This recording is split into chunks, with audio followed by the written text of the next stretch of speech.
Welcome back. Last week we started talking about the knee and some of the issues regarding the knee. The most common issue we have is the front of the knee pain, and we talked about the importance of the hamstrings and learning how to activate them for front of the knee pain. Now, another type of pain that's pretty prevalent in society is like a generalized ache. We're often diagnosed with arthritis, bone on bone, and a generalized ache that just kind of goes around throughout the whole knee. Now that's an indication right there that there's pressure on your knee and the bones are not in the correct position.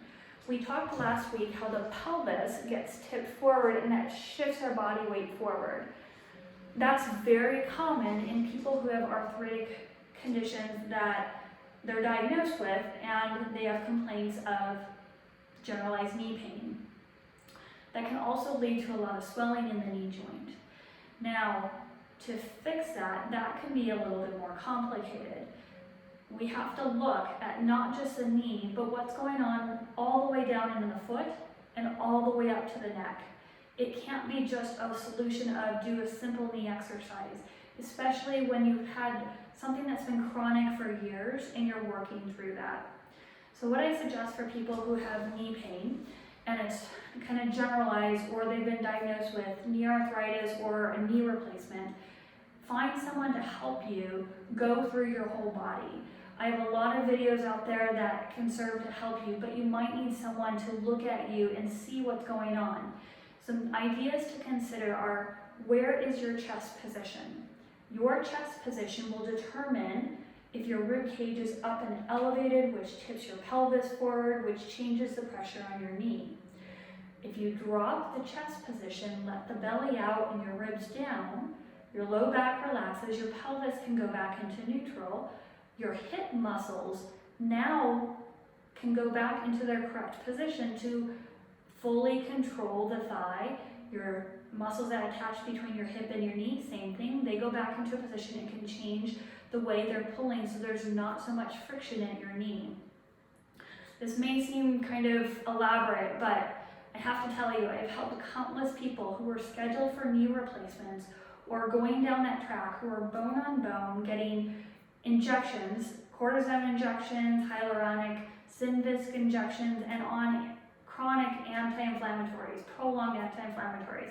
And by changing the pelvic position and how the chest moves and is less restricted, we've been able to get them completely out of knee replacement surgeries. Their mobility returned, their pain went down. It took some work on their part and mine to help tease apart all the compensations their body has, developed over countless years, but it was possible. And if there's a solution other than chopping and putting in metal into your body, it's good to check out those other solutions. If you are unable to do a virtual session with me or come see me in person, I would recommend talking to your healthcare provider and trying to find someone in your area who can help you look at your whole entire body. Remember, it's not just one joint, it's the whole body that affects your pain. And if we can tease apart all the pieces of that puzzle, you can avoid some very painful moments, surgery, prolonged bed rest, all these things. You can start getting back to your daily activities. So just remember, if you have generalized knee pain, you want to consider what are your hips and pelvis doing? What is your low back doing? What's your sternum and your chest doing? Even what's going on at your ankle and how tight are those calf muscles? Those can affect the knee and the way they pull on the knee too. All of those things add up to generate pressure on the knee and could lead to swelling and that generalized ache. If you have more questions, please reach out to me, amy@caberinstitute.com. I'd love to hear from you and how you may have benefited from this, or if you have questions, please reach out to me. Thank you so much for joining. We'll see you again next week. Bye.